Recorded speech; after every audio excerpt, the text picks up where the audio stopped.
Je sais, monsieur le maire, qu'il j'ai grandi dans vos pas. Mais à un moment, il faut quitter le nid. When Marseille hit Netflix in 2016, it was marketed as the French answer to House of Cards. Political corruption, betrayal, a legendary actor like Gérard Depardieu, and a backdrop of one of France's most iconic cities, the recipe seemed perfect. But despite all the hype, Marseille never became the global hit Netflix wanted. Today, we're diving into why Marseille failed to become the French House of Cards and what lessons it teaches us about political drama. To understand what went wrong, we have to look at the expectations. House of Cards wasn't just a political drama, it was prestige television. Sharp writing, calculated pacing, moral ambiguity, and a lead character so captivating you loved and hated him at the same time. When Netflix announced Marseille, many assumed it would carry the same DNA, a French political chess match with equally complex players. Instead, what audiences got felt more like a soap opera dressed in political clothing. The biggest criticism leveled at Marseille was its writing. Where House of Cards thrived on subtle power moves and layered dialogue, Marseille leaned on cliches and overly dramatic speeches. Take Robert Tarot, Gérard Depardieu's mayor of Marseille. Instead of a morally complex anti-hero like Frank Underwood, Tarot often came across as a flat archetype, the old lion fighting against younger challengers. The tension lacked nuance and the betrayals were predictable. Audiences wanted political chess. What they got felt closer to checkers. Of course, you can't talk about Marseille without mentioning Gérard Depardieu. He's a legend in French cinema, but even his gravitas couldn't save the show.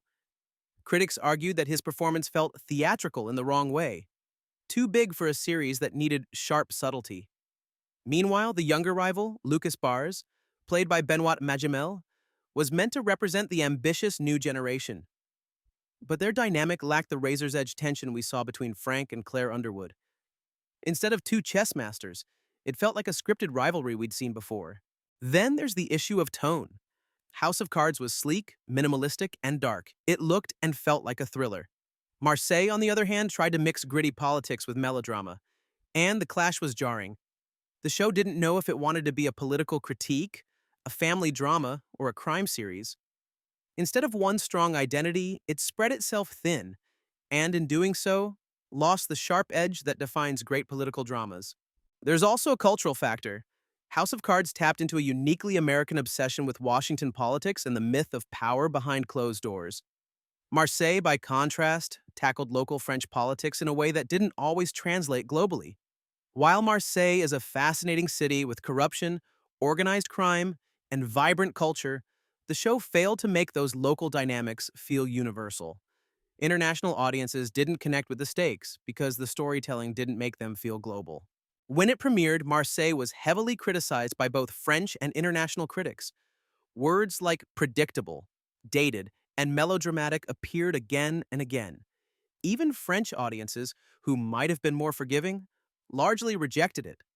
By season 2, interest had fizzled and the show was quietly canceled. Meanwhile, House of Cards continued to dominate headlines until its own controversies took over. So why did Marseille fail to become the French House of Cards? Because it misunderstood what made political dramas powerful.